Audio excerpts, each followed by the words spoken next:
क्या यही बाबा साहब अंबेडकर के सपनों के विश्वविद्यालय हैं? क्योंकि वाइस चांसलर बन रहा है आरएसएस की शाखा से। और यह बात नागपुर कहने में भी डर नहीं लग रहा है मुझे, क्योंकि वो खुद कहते हैं, बड़े वाले पशु डॉक्टर थे लेकिन उनको Z+ सिक्योरिटी मिली है। समझ जाओ मैं किसकी बात कर रहा हूं, समझ गया ना? तो वो कहते हैं कि 2000 साल तक हमारे लोगों ने SC ST OBC के साथ भेदभाव किया है, तो 200 साल तक तो रिजर्वेशन रहना चाहिए। हमने अपने ही समाज के बंधुओं को सामाजिक व्यवस्था के तहत पीछे रखा, उनका जीना पशु समान हो गया तो हमने चिंता नहीं की, और ऐसा कम से कम 2000 वर्ष चला ही है धीरे धीरे। इसलिए जब तक वो भेदभाव है तब तक उसको चालू रहना चाहिए। और इसके बाद उन्होंने वाइस चांसलर बनाए हैं तो आरएसएस की शाखा से निकले हुए लोग, प्रिंसिपल बनाए तो उन्हीं, तो जिसको परमानेंट होगा वो भी शाखा जाएगा कि नहीं? मैं जब यहां आ रहा था तो हमारे दोस्त कह रहे थे किसी जगह पर शाखा लगती, लगाओ शाखा, हमें दिक्कत नहीं। आपका तो पूरे देश दुनिया पर राज है भाई, हम लोग कौन होते हैं बोलने वाले? अरे इस देश का प्रधानमंत्री आरएसएस की विचारधारा वाला है, इस देश का गृह मंत्री आरएसएस की विचारधारा वाला है। लेकिन विश्वविद्यालयों को तो रहने दिए होते। उसी जगह पर जब आप ज्ञान और दर्शन की शिक्षा देकर भारतीय परंपरा पढ़ा रहे हो, मैं आपसे सवाल पूछना चाहता हूं देश के प्रधानमंत्री से और शिक्षा मंत्री से कि उसी भारतीय ज्ञान परंपरा में तथागत बुद्ध क्यों नहीं है, संत कबीर क्यों नहीं है, गुरु रविदास क्यों नहीं है, गुरु नानक क्यों नहीं है, चोखा मेला बसवन्ना नारायण गुरु से लेकर के पेरियार क्यों नहीं है, ज्योतिबा फूले क्यों नहीं है, डॉक्टर बाबा साहब भीमराव अंबेडकर क्यों नहीं है? इनके बिना क्या भारतीय ज्ञान परंपरा पूरी हो सकती है क्या? तो सिलेबस में वो क्यों नहीं है भाई? ये आपकी नई शिक्षा नीति में किया जा रहा है। ज्योतिष शास्त्र महाराष्ट्र में इंट्रोड्यूस हुआ था, मुझे पेपर दिखाया था पिछली बार। तो ज्योतिष शास्त्र क्या होगा?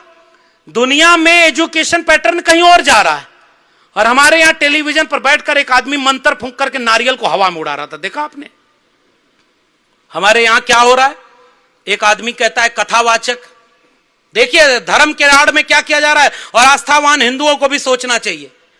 एक आदमी कह रहा है, रील बनवाता है, वहां रहता है कहीं, वो कह रहा है कि भगवान की दाढ़ी मूंछ क्यों नहीं होती, देखा आपने? वो कहा कि चूंकि भगवान की उम्र नहीं बढ़ती, तो उसने कहा कि ब्रह्मा जी की तो होती थी, तो कहे वो भगवान थोड़ी है, और चुपचाप हिंदू सुन रहा है।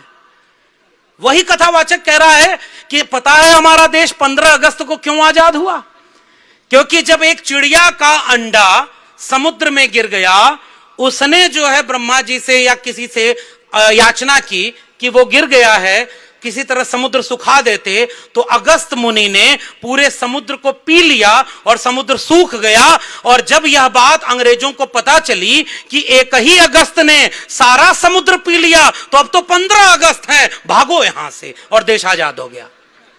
ये मैं नहीं कह रहा हूं, ये उनकी रील पूरे इंटरनेट पर वायरल है। मुझे दोष मत देना, मेरे ऊपर मुकदमा मत करना, वैसे ही आधा दर्जन मुकदमा मेरे ऊपर है। ये लोग ये तो धर्म की बात कर रहे हैं, ये भारतीय परंपरा है क्या?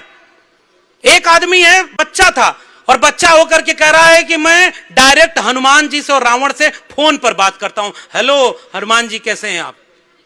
और वो पर्ची बना करके दुनिया में भाग्य बढ़ रहा है। और वो कहता है, नई शिक्षा नीति के पहले था साइंटिफिक टेम्परामेंट को डेवलप करना, और जिसको प्रधानमंत्री कहते हैं कि मेरे छोटे भाई जो हिंदू राष्ट्र बनाने की यात्रा में निकला हुआ है, 4-5 दिन चला था, बीमार हो गया तो सड़क पर लेटा था, थर्मामीटर लगा था। अरे पर्ची बना लेते अपनी भी कि आज शाम को मैं बीमार होने वाला हूं, तो दोपहर में ही ठीक हो जाते। दिल्ली में आतंकी हमला हो गया, कोई पर्ची नहीं बनी। उस व्यक्ति ने एक रील में मैंने देखा, कहा कि देश के रक्षा मंत्री से मैं कहता हूं कि मेरे पास डिग्री तो नहीं है, लेकिन मेरा आप इस्तेमाल करिए, और देश की सुरक्षा के लिए जहां जरूरत होगी मैं जाऊंगा। अरे भाई तुम क्या सुरक्षा करोगे? अपना भाई छोटा वाला जेल गया था, छतरपुर के लोगों गूगल करके पढ़ना, अपने छोटे भाई को जेल जाने से जो न बचा पाया, वो पूरे ब्रह्मांड की पर्ची बना रहा है। और वो कह रहा है कि देसी गाय के गौमूत्र में हल्दी मिलाकर पियो, कैंसर ठीक हो जाता है। देश की शिक्षा व्यवस्था ऐसी होनी चाहिए कि साइंटिफिक टेम्परामेंट को डेवलप करे। इंडियन कॉन्स्टिट्यूशन का आर्टिकल 51A वो कहता है कि हमें देश के नागरिकों में वैज्ञानिक चेतना का प्रसार करना है, और नई शिक्षा नीति वैज्ञानिक चेतना का प्रसार करने की बजाय धार्मिक और सांस्कृतिक भारतीय दर्शन को पढ़ाने की आड़ में एक धर्म की आरएसएस वाले विचार को आपकी शिक्षा में दे रही है। तो जब उससे बच्चे पढ़ के निकलेंगे तो वो फूले अंबेडकर पेरियार को पढ़ेंगे?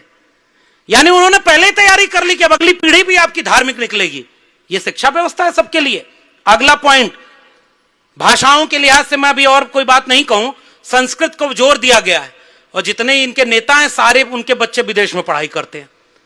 मतलब सारे नेताओं के बच्चे वो ट्वीट करते हैं, भाई आज मेरी बेटी ने हार्वर्ड से अपना डिप्लोमा का नौकरी पास कर ली, 2 करोड़ प्रति वर्ष के पैकेज पर अब उसे कैलिफोर्निया में नौकरी मिल गई है। और जैसे ही वो व्यक्ति भारत में आएगा और कहेगा जागो जागो हिंदू एक हो जाओ, तुम्हारा धर्म खतरे में है। तो जब धर्म खतरे में तो अपना बेटा बेटी को क्यों नहीं उसको बचाने के लिए ले आते? उनके बेटा बेटी विदेश में पढ़ते हैं, इंग्लिश मीडियम में पढ़ते हैं, और भारत में आकर के केवल मजहब के नाम पर लड़ाना। और आप न्यू एजुकेशन पॉलिसी में लैंग्वेज का फॉर्मूला ऐसा कर रहे हैं कि आप इस देश में चाहते हैं कि एक ही लैंग्वेज, तो आप पढ़ो ना भाई। बाबा साहब अंबेडकर ने कहा कि अंग्रेजी भी पढ़ना, भारतीय भाषाओं को भी पढ़ो, आप मराठी भी पढ़ना, आप अंग्रेजी भी पढ़ो। इसलिए न्यू एजुकेशन पॉलिसी में यह क्लॉज बड़ा गड़बड़ देखा गया है। और इसीलिए मैं कह रहा हूं, इसका 5 साल में क्या उदाहरण देखने को मिला? और उदाहरण देखने को मिला कि डिजिटल डिवाइड हुआ है। डिजिटल डिवाइड इतना खतरनाक है कि विदर्भ के इलाके में जहां किसान आत्महत्या करता है, वहां कितना इंटरनेट चलता है, कितने लोगों के पास मोबाइल है, और कितने बच्चे इंटरनेट से यूट्यूब से डिग्री पढ़ाई पूरी कर सकते हैं।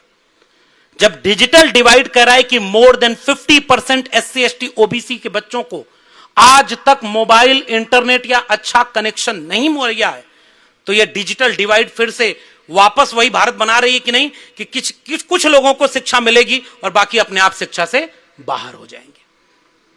तो यह इस देश के खिलाफ सबसे बड़ी साजिश हो रही है। और इसलिए मैं आपसे कह रहा हूं, हॉस्टल में रिजर्वेशन नहीं, EWS आरक्षण आ गया, हर जगह लागू हो गया। और मंडल कमीशन के बाद 54% रिजर्वेशन बढ़ा था, वो आज तक इंप्लीमेंट हर जगह नहीं हुआ है। फैकल्टी रिक्रूटमेंट नहीं हो रहा है, प्रोफेसर की डायरी पढ़ना। और एक बात याद रखना नागपुर के लोगों, अब मैं आखिरी में अपने भाषण को समेट रहा हूं, अखबार में ऐड आता है कि 1000 रुपए का पिज्जा सस्ता हो गया, भारी छूट। जो 1500 का पिज्जा था वो एक्स्ट्रा लार्ज साइज वाला अब 1000 में मिलेगा। 5 आदमी पिज्जा खा सकते हैं और पेप्सी की बोतल मुफ्त में मिलेगी और आप गदगद होकर चले जाते हैं। उसी देश में बहस होती है कि 500 रुपए की किताब बहुत महंगी है। 500 की किताब महंगी है और पिज्जा महंगा नहीं। वो पिज्जा जो रात में खाया तो सुबह कहीं नजर नहीं आता, वह पिज्जा जिसे 4-5 लोग ही खा सकते हैं, उससे ज्यादा उसका कोई फायदा कोई दूसरा नहीं उठा सकता। उस देश के लोगों को सोचना चाहिए कि अगर 500 की किताब खरीद कर जाओगे तो 5000 लोग उसको पढ़ सकते हैं और पूरे जीवन उसके विचार हरे रह सकते हैं। इसलिए किताबों को खरीदना हम सबको सबसे पहले शुरू करना चाहिए। किताबें ही तो सवाल करना सिखाती हैं, किताबें ही तो सोचना सिखाती हैं। डॉक्टर बाबा साहब अंबेडकर भारत के उन लोगों में शुमार हैं जिनकी लाइब्रेरी दुनिया के सबसे बड़ी लाइब्रेरी में से एक मानी जाती है। एक बार एक पत्रकार आया और पत्रकार कई जगह ये किंवदंतियां चलती हैं, कई बड़े नेताओं के पास पहुंचा। रात शुरू हो चुकी थी, ढल चुकी थी, सारे लोग सो गए थे। तब उन्होंने कहा कि और कोई नहीं तो अंबेडकर से मिल लेते हैं। और जब गए तो आधी रात को बाबा साहब कुछ लिख रहे थे। और उसके बाद जब वो व्यक्ति पहुंचा तो उस पत्रकार ने पूछा कि डॉक्टर अंबेडकर आप सोए नहीं? तो डॉक्टर अंबेडकर ने कहा कि मेरा समाज सो रहा है इसलिए मुझे जागना पड़ रहा है। जिस दिन मेरा समाज जाग जाएगा उस दिन वो अपने आप अपने हिस्से की लड़ाई लड़ पाएगा। और आज ये जो कार्यक्रम हो रहा है, 2 ही चीजें, एक तो संविधान, दूसरी शिक्षा। अगर ये 2 चीज हम बचा ले गए तो 25 साल बाद, 50 साल बाद की पीढ़ी जब हमें याद करेगी तो शर्मिंदा नहीं होगी। और अगर हम ये 2 चीजें नहीं बचा पाए तो वो पीढ़ी हमें माफ भी नहीं करेगी। मैं आखिर में ये बात कहते हुए विदा लेना चाहता हूं कुछ आंकड़ों के साथ। न्यू एजुकेशन पॉलिसी कहती है कि 20 साल में 45,000 सरकारी डिग्री कॉलेज हैं, उन्हें बंद करके क्लोजर और मर्जर की पॉलिसी के तहत केवल 15,000 सरकारी डिग्री कॉलेज बनाएंगे। यानी 30,000 सरकारी डिग्री कॉलेज बंद किए जाएंगे। कई लाख सरकारी स्कूल बंद किए जाएंगे ताकि अंबानी और अडानी का स्कूल और डिग्री कॉलेज खोल सकें। विश्वविद्यालयों में ज्ञान के अनुसंधान नहीं होंगे। तुम हवन करा रहे हो, तुम शाखा लगवा रहे हो, तो एक विश्वविद्यालय में अगर हवन कर लिया और गूगल करके जाके देखना, कोई मुसलमान नमाज पढ़ लेता है तो उसके ऊपर एफआईआर हो जाती है कि तुम कॉलेज और यूनिवर्सिटी में नमाज कैसे पढ़ सकते हो, तुम हवन करा सकते हो, तुम एक धर्म का प्रचार कर सकते हो केवल इसलिए कि तुम्हारी संख्या ज्यादा है। फिर यह संविधान का अपमान है। संविधान ने सबको बराबरी का सम्मान दिया था। विश्वविद्यालयों को कम्युनल कर दिया गया है, सांप्रदायिक कर दिया गया है। बच्चे बच्चे में हिंदू मुसलमान की नफरत भर दी गई है, जाति के नाम पर भेदभाव भर दिया गया। ये सारे कथावाचक जो हिंदू राष्ट्र बनाने के लिए पूरे देश में सड़क पर उतरे हुए हैं, एक भी व्यक्ति उनसे यह पूछता है कि हिंदू राष्ट्र तो संविधान के विरोध में कही गई बात है। डॉक्टर बाबा साहब अंबेडकर ने 1940 में Pakistan order partition of India किताब में साफ तौर पर लिखा कि अगर हिंदू राष्ट्र हकीकत बनता है तो वो इस देश के लिए सबसे बड़ा अभिशाप होगा। हिंदू कुछ भी कह लें, वो हिंदू धर्म स्वतंत्रता, समानता और बंधुता से मेल नहीं खाता। ये लोकतंत्र विरोधी है, इसलिए किसी भी कीमत पर इस देश को हिंदू राष्ट्र बनने से रोका जाना चाहिए। ये मैं नहीं कह रहा हूं, ये बाबा साहब अंबेडकर ने अपनी किताब में लिखा है, Pakistan order partition of India. और इसलिए आज आप खुलेआम वो सब होने दे रहे हो। एक व्यक्ति कह रहा था कि पृथ्वी किसके अधीन है? देवता के। देवता किसके अधीन है? मंत्रों के। मंत्र किसके अधीन है? ब्राह्मण के। इसलिए पृथ्वी पर देवता कौन हुआ? तो बाकी क्या हुए? ये वो लोग कथा कहते हैं जो इस देश को हिंदू राष्ट्र बनाते हैं। उनसे 3 सवाल पूछना नागपुर के लोगों। पहला, संविधान बड़ा कि मनुस्मृति? दूसरा, SC ST OBC को मिलने वाला आरक्षण सही है या गलत? तीसरा, डॉक्टर अंबेडकर बड़े कि कोई और? आप जरा हाथ उठाकर बताना इन तीनों में उनका जवाब क्या है। क्या वो डॉक्टर अंबेडकर को बड़ा मानते हैं? क्या वो संविधान को मनुस्मृति से बड़ा मानते हैं?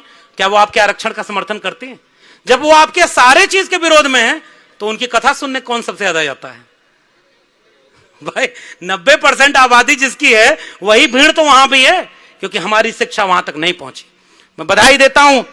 और आज ये बात कहना होगा, सूरज कैसे पैदा हुआ, धरती कैसे पैदा हुई, चांद सितारे कैसे बने, इंसान कैसे बने, सबका जवाब जिसके पास था वो एक मोबाइल नहीं बना पा रहा है, वो पैरासीटामोल की दवाई नहीं बना पा रहा है।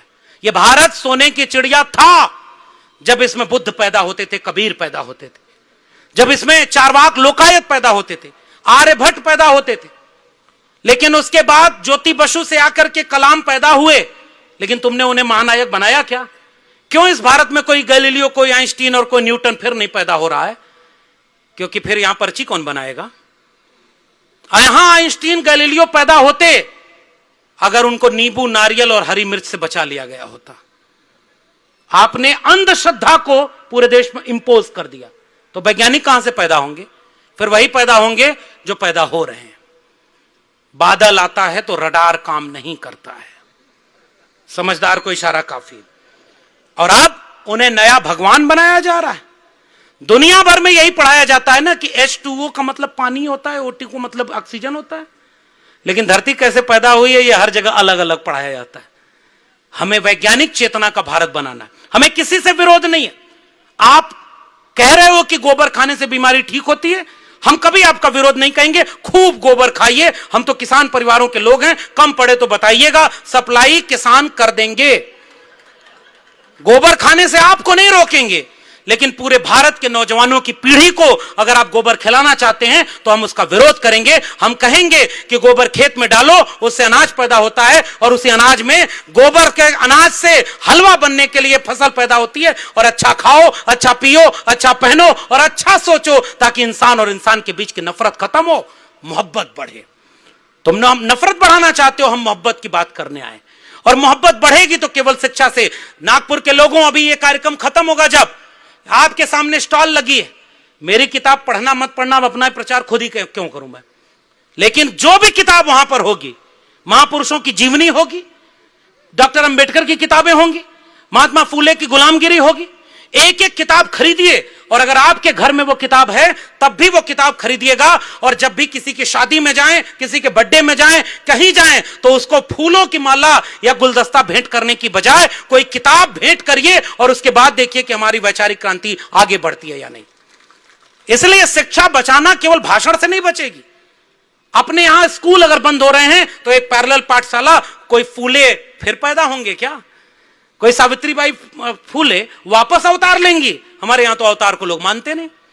तो अंबेडकर तो चले गए, अपने हिस्से की लड़ाई लड़ करके, फूले चले गए, और हमें जो दे गए हम वही नहीं बचा पा रहे हैं।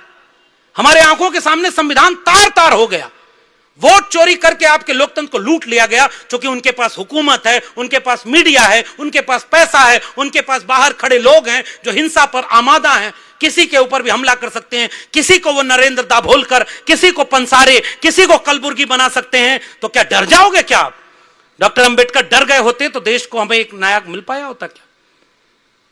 वो कहते हैं कि डर जाएं हम और भूत के डर से मकान छोड़ दें हम, इसलिए लड़ना पड़ेगा। देखिए, न्यू एजुकेशन पॉलिसी जो कहती है उसको गांव गांव पहुंचाना हमारी जिम्मेदारी, और मैंने बहुत थोड़ा ही समझाया।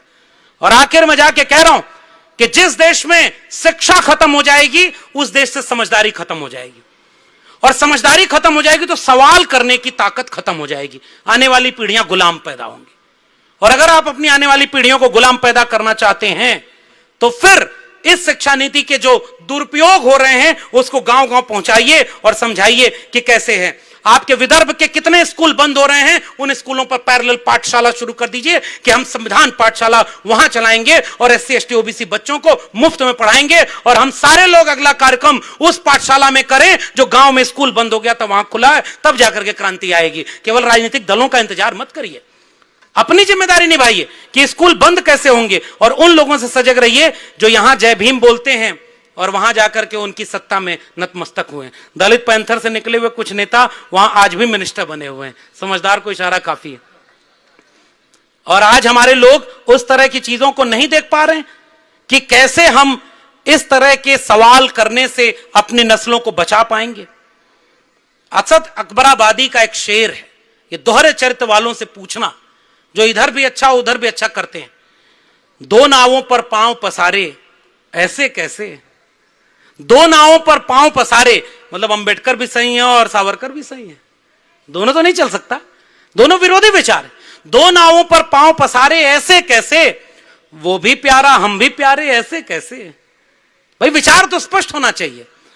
सूरज बोला बिन मेरे दुनिया अंधी है, हंसकर बोले चांद सितारे ऐसे कैसे।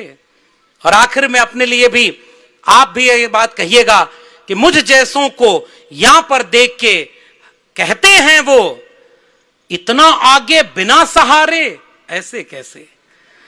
हम बिना सहारे के यहां आए हैं, लेकिन हां हमारा कोई गॉडफादर नहीं था। लेकिन कुछ दिन पहले गृह मंत्री ने सदन में बोला था कि फैशन हो गया है अंबेडकर अंबेडकर कहना। इतना नाम अगर भगवान का लिए होते तो आपको जीते जी स्वर्ग मिल जाता। हम कहते हैं कि स्वर्ग है या नहीं हमें नहीं पता, लेकिन डॉक्टर अंबेडकर उस व्यक्ति का नाम है जिसने करोड़ों लोगों के लिए नरक से बदतर जो जीवन था उसे बेहतर करके जीते जी स्वर्ग बनाने का काम किया। इसलिए हम अंबेडकर को याद करने की बात करते हैं।